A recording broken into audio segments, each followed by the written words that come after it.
আসসালামু আলাইকুম। আমরা সবাই জানি বিভিন্ন প্রতিযোগিতামূলক পরীক্ষা যেমন বিসিএস পরীক্ষা, তারপর আপনার ঢাকা ইউনিভার্সিটি ডি ইউনিট, যারা ভর্তি পরীক্ষা দিতে যাচ্ছে জাহাঙ্গীরনগর বিশ্ববিদ্যালয়, আপনার B unit, E unit, F unit, এই সমস্ত ইউনিটে কিন্তু আমাদের সাধারণ গণিত থেকে অঙ্ক এসে থাকে। তার মধ্যে থেকে সূচক যে একটা অধ্যায় আছে সেই অধ্যায় নিয়ে আমি আলোচনা করতে যাচ্ছি। আপনি যদি এই অধ্যায়টা ভালোভাবে করেন বা আমার এই ক্লাসগুলো নিয়মিতভাবে ভালোভাবে করেন, ইনশাল্লাহ কোনো সমস্যা হবে না। আপনি যে কোনো প্রতিযোগিতামূলক বা প্রস্তুতিমূলক পরীক্ষা যেগুলো আছে সেগুলো অবশ্যই ভালো করবেন। তো আমরা কথা না বলে সরাসরি সূচকের মধ্যে চলে যাচ্ছি। দেখেন, সূচক যে আমাদের চ্যাপ্টারটা আমরা জানি সূচক, এই সূচক থেকে আসলে প্রতিযোগিতামূলক পরীক্ষায় কি ধরনের প্রশ্ন আসে আমি সরাসরি তার মধ্যে চলে যাচ্ছি। মনে করেন যে 1 নম্বর অঙ্কটা ঠিক এরকম ভাবে আছে 1/-x। মনে করেন যে এটা আপনার 1 নম্বর অঙ্ক, 1/4 ইকুয়াল টু আপনার 256 হলে x এর মান কত। এই অঙ্কটা কিন্তু আমাদেরকে করতে হচ্ছে, তাই না? আচ্ছা, কিন্তু দেখেন আমরা যদি এই অঙ্কটা করি, এই অংশটুকু করে যদি করি, তাহলে কিন্তু আমরা এভাবে একটু দেখাও দিতে পারি যে কিভাবে। দেখেন, 1/, কোনো কিছুর পাওয়ার যদি এরকম হয়, আমরা কিন্তু এটা জানি, যেমন মনে করেন যে x⁻³ মানে কি 1/x⁻3, এরকম কিন্তু বিষয়টা ঠিক এরকম ভাবে কিন্তু আমরা এখানে এটা করতে পারি যে 4⁻x যেটা আছে এটাকে যদি আমরা x দিয়ে দিই তাহলে আর উপরের 1 থাকলো না, ঠিক আছে? আচ্ছা, সমান সমান এই 256, এইখানে কিন্তু খেলাটা যে আপনি সবসময় খেয়াল করবেন যে এখানে যে আপনার বেসটা আছে, বেস, এই বেসটার উপরে যে এক্সটা আছে, সুতরাং আপনার এই বেসটা, এই বেস আর এখান থেকে একটা বেস আপনাকে মিলাতে হবে। কিভাবে? যে আমরা এখানে যদি একটু চিন্তা করি তাহলে দেখা যাচ্ছে যেহেতু এখানে আমার 4⁻x আছে, তো আমরা এরকম 4 পাওয়ার নিয়ে চিন্তা করব। 4⁻1 = কিন্তু 4। আচ্ছা, কিন্তু 4⁻2 = কিন্তু 16। আচ্ছা, 4⁻3 মানে কি 4 গুণন 4 গুণন 4। আপনি দেখেন 4 × 16, 4 × 16 64। আচ্ছা, কিন্তু আমরা যদি বলি 4⁻4 তাহলে আসছে 4টা 4 গুণ 4 গুণন 4 গুণন 4 সমান সমান 4 × 16, 4 × 16 64, 460 তে 256। আচ্ছা, এটা হলো 4⁻4 = 256। এটা যদি আপনার মুখস্থ থাকে তাহলে কিন্তু সবচেয়ে বেশি ভালো হয়। এরকম যে কোনো কিছুর পাওয়ার যেমন 2⁻2 3 4 5 6 এভাবে 10 পর্যন্ত, 3 পাওয়ার 2 থেকে 10 পর্যন্ত, 4 এর পাওয়ার 2 থেকে 10 পর্যন্ত, এই সিরিয়ালগুলো যদি আপনাদের মুখস্থ থাকে সবচেয়ে বেশি সুবিধা হয়। দেখেন, এটা দেখি কিন্তু আমরা যদি এটা লিখতে পারি 4⁻4, ঠিক আছে, হয়ে গেল। কিন্তু আমাদের বেজে বেজে মিল আছে, সুতরাং x = এখানে আমার রেজাল্ট কত আসতেছে, x = 4। এখন আপনি আসেন যে এই অঙ্কটা দেখা মাত্র মুহূর্তেই আপনার হয়ে যাবে। কিভাবে? যদি আপনার এই সূত্রগুলো জানা থাকে, এগুলা যদি আপনি জানেন, আমি ডেসক্রিপশন বক্সে এর একটা তালিকা দিয়ে দেব প্রয়োজনে। দেখেন যে ঠিক এরকম ভাবে যে 2 স্কয়ার = 4, 2⁻3 = 8, এইভাবে, হ্যাঁ, 2⁻10 = কত, এইভাবে যতগুলো আছে আপনি 10 পর্যন্ত যদি মুখস্থ করেন তাহলে আপনার জন্য কিন্তু এটা সবচেয়ে বেশি সুবিধা হয়। অনুরূপ ভাবে 3⁻2 = 9, 3⁻3 = কত আসতেছে 27, 3⁻4 = 81, 3⁻5 = আপনার কত আসতেছে 243, এরকম কিন্তু আমাদের আসতেছে। তো জাস্ট এটা যদি আমাদের জানা থাকে তাহলে অনেকটাই সুবিধা হয়ে যায়, কেননা এটা দেখি কিন্তু আপনি বুঝতে পারতেছেন এটা 4⁻x, আর এটা যদি দেখি যদি বুঝতে পারতেন যে এটা 4⁻4 তাহলে x = 4, এটা কিন্তু অঙ্ক করার প্রয়োজন নাই, আপনি সহজেই কিন্তু এটা সমাধান করতে পারবেন। অনুরূপ ভাবে আপনি লক্ষ্য করেন যে আমরা যদি 5 এর ঘরটা যদি আমাদের এইভাবে জানা থাকে, 5⁻2 = 25। আচ্ছা, 5⁻3 = কত, আপনি দেখেন 5 গুণন 5 গুণন 5 সমান সমান 125, কিন্তু 5 পাওয়ার 4 এটা সমান সমান কত? 5 গুণন 5 গুণন 5 গুণন 5 সমান সমান এটা কিন্তু 625। তো এটা যদি আপনার ক্লিয়ার থাকে তখন কিন্তু আপনার জন্য সুবিধা হবে। সাপোজ আপনি মনে করেন যে এখানে যদি আমরা 4 ব্যবহার না করে 5 ব্যবহার করতাম, এখানে যদি আমরা 256 ব্যবহার না করে 625 ব্যবহার করি, 625, তো আপনি কিন্তু এখানে দেখতেছেন, লক্ষ্য করেন 5 এর পাওয়ার 4 সমান সমান 625, তার মানে এখানে কি 5 এর পাওয়ার x সমান সমান এখানে 5 এর পাওয়ার 4, সো x সমান সমান এখানেও কিন্তু আসতেছে কি আপনার 4। যদি আপনার জানা থাকে তাহলে কিন্তু সবচেয়ে বেশি সুবিধা হয়, নাকি বলেন? আচ্ছা, যাই হোক, এই ধরনের অঙ্ক আসলে আমরা ইনশাল্লাহ পারবো যদি আমরা এই যে আমি সাইডের যে বিষয়গুলো আলোচনা করব, এই আলোচনা যদি আপনি প্রাণবন্তভাবে মুখস্থ রাখেন। আচ্ছা, নেক্সট আরেকটা বিষয় আমরা খেয়াল করব, যেগুলো খুবই ইম্পর্টেন্ট। যেমন ধরেন আপনার এরকম আমি লিখলাম 3 পাওয়ার 5x minus 1 সমান সমান 2 পাওয়ার 5x minus 1 হলে x সমান সমান what? এই ধরনের অঙ্ক দেখলে কিন্তু চারটাখানি কথা না যে আমরা কিভাবে করব, ঠিক আছে? কিন্তু দেখেন এগুলো আমি প্রথমে আপনাকে বুঝিয়ে দিতেছি, করাই দিতেছি, এর পরবর্তীতে এই ধরনের অঙ্ক দেখা মাত্র আপনার রেজাল্ট কিন্তু হয়ে যাবে। কেমনে হবে আপনি লক্ষ্য করেন, আমি দেখাচ্ছি যে এইখানে দেখেন আমরা যদি এখানে আমাদের যেটা আছে, মূল কথা আমাদের পাওয়ারটা কিন্তু মিল আছে, বাস বেসটা মিল নাই। তো এই ক্ষেত্রে আমরা যে কাজটা করতে পারি সেটা হলো যে আমাদের ডান পাশে যেটা আছে সেটা দিয়ে উভয় পাশকে যদি আমরা ভাগ করি, 5x minus 1 সমান সমান 2 পাওয়ার 5x minus 1, অনুরূপভাবে 2 পাওয়ার 5x minus 1, অর্থাৎ আমার ডান পাশে যেটা ছিল সেটা দিয়ে আমরা উভয় পাশটাকে ভাগ করেছি।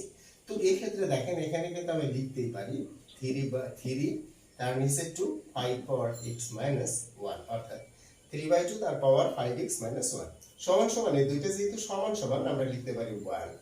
আচ্ছা, আর 1 এর বদলে কিন্তু আমরা ইজি পাওয়ারটা ইচ্ছে করলে দিতেই পারি, 3/2 তার পাওয়ার দিয়ে দিলাম 0। ঠিক আছে, এখন আপনি লক্ষ্য করেন যে যেহেতু আমাদের বেজে বেজে মিল আছে, আর এখানে আমরা জিরোটা কিভাবে লিখলাম সেটা আশা করি বুঝতে পারছি যে কোনো কিছুর পাওয়ার 0 হলে সেটার মান 1, তাই 1 এর বদলে আমি এটার বেজের সাথে মিল রেখে পাওয়ার 0 দিয়েছি। আচ্ছা, এরপরে আমার যে অঙ্কটা আসতেছে দেখেন এখানে কি ধরাইতেছে 5x minus 1 সমান সমান 0, এভাবে কিন্তু আসতেছে। তার মানে কি 5x সমান সমান 1, আচ্ছা এর মানে কি আসতেছে x সমান সমান 1/5। আচ্ছা, এতখানি অঙ্ক কি আমরা পরীক্ষার মধ্যে করব? যে এতখানি অঙ্ক কি করার সময় আছে আসলে?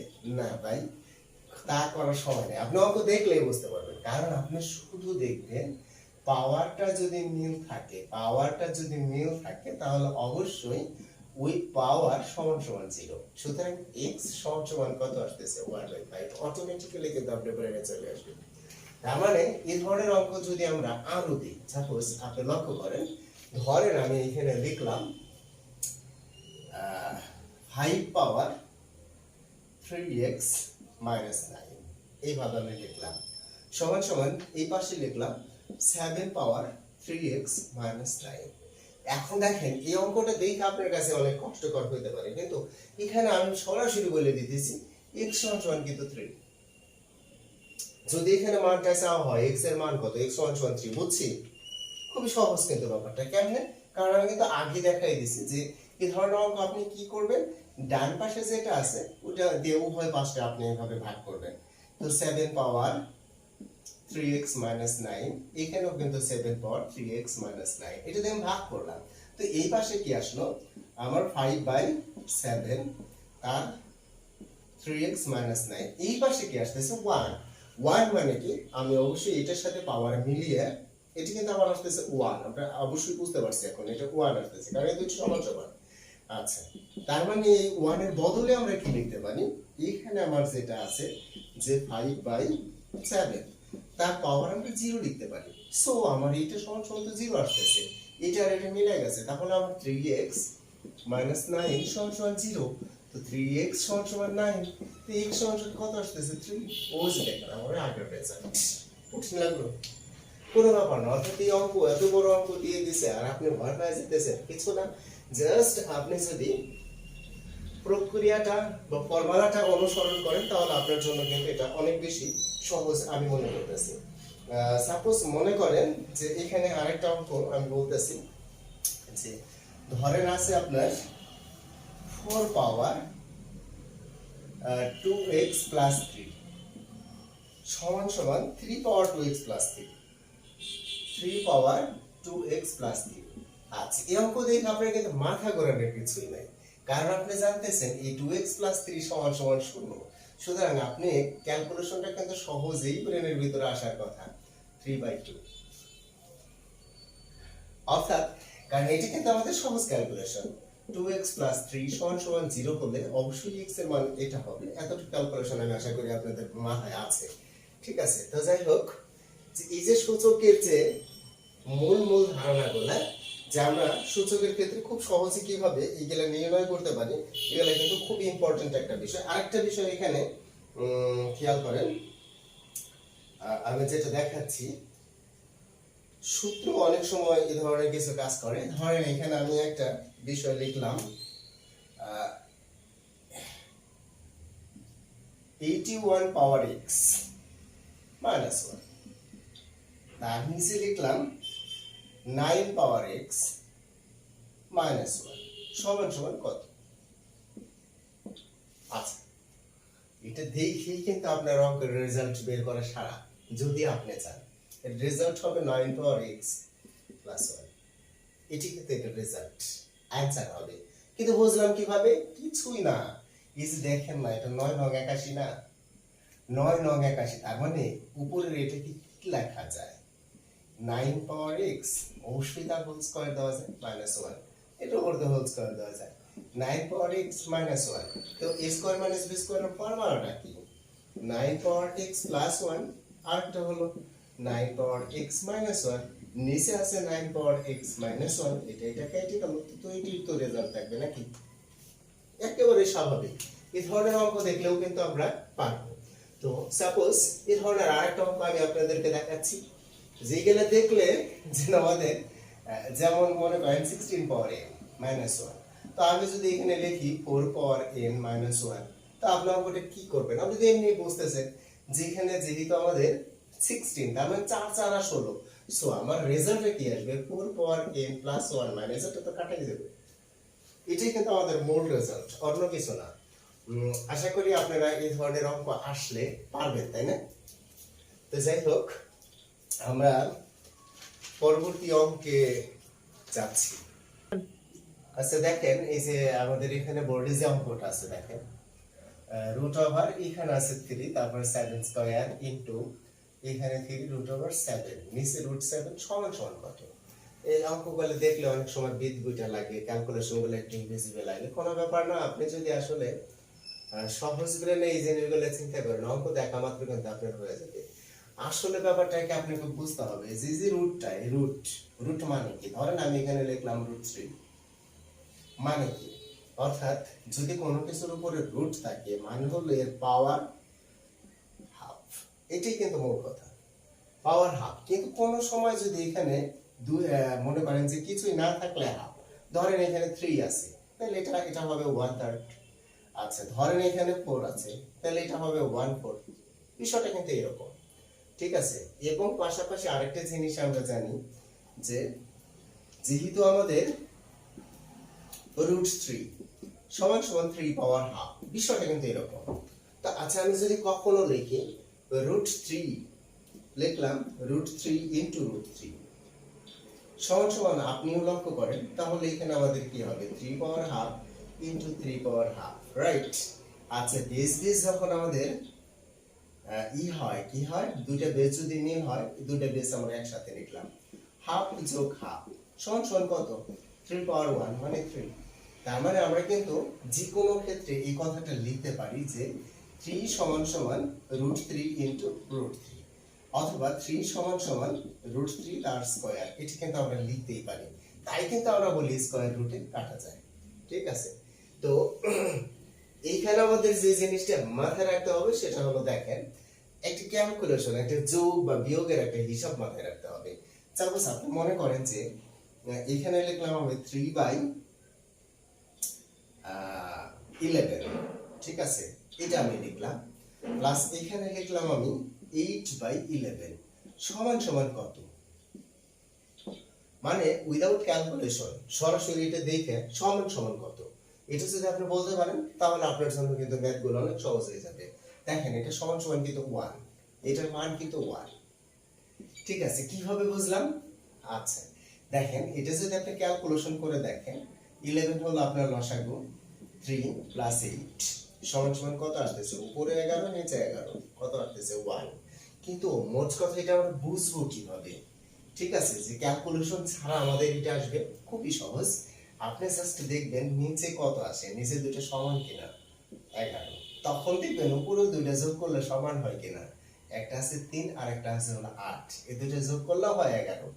যখন এই নিচেরটা সমান হবে উপরের দুটো যোগ করলে তখন এটার মান হবে অলওয়েজ 1 যদি যোগ আকারে থাকে। ঠিক আছে, এই যে ব্যাপারটা এটা কিন্তু আপনাকে খুবই উপকারী দেবে। কেমনে?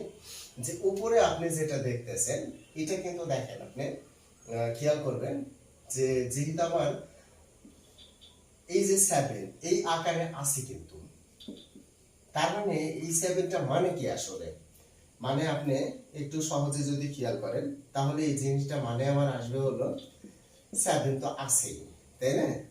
আর এই যে এটা কিন্তু আমি জানি 1/√3, আর এটা কত 2, তাই পাওয়ারে পাওয়ারে গুণ হলে ব্যাপারটা কিন্তু এরকম আসবে, হ্যাঁ 2/3। আশা করি বুঝতে পারতেছেন 2/3। অথবা আপনি যদি, আমরা জানি পাওয়ারে পাওয়ারে গুণ হয়, আপনার যদি আরো হিবিজিবি লাগে বিষয়টা পরিষ্কার করার জন্য আপনি এইভাবে দেখে নেন যে এখানে মনে করেন 7 স্কয়ার আছে আর এটা 1/3, পাওয়ারে পাওয়ারে গুণ হবে 7 পাওয়ার 2 গুণন 1/3, তো 7 পাওয়ার কত হবে, উপর হবে 2 নিচে হবে 3, ব্যাপারটা কিন্তু এরকম, ঠিক আছে।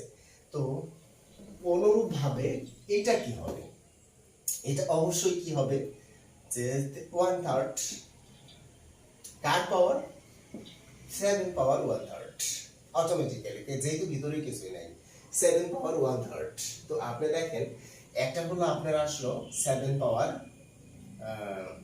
2/3, আর একটা আসলো 7 পাওয়ার 1/3। তো আপনি একটু চিন্তা করে দেখেন, যদি আমরা এখানে গুণ আকারে দেখি, এই যে আমার 7টা আমার রইলো, এই দুইটা আমি কিন্তু যোগ করব।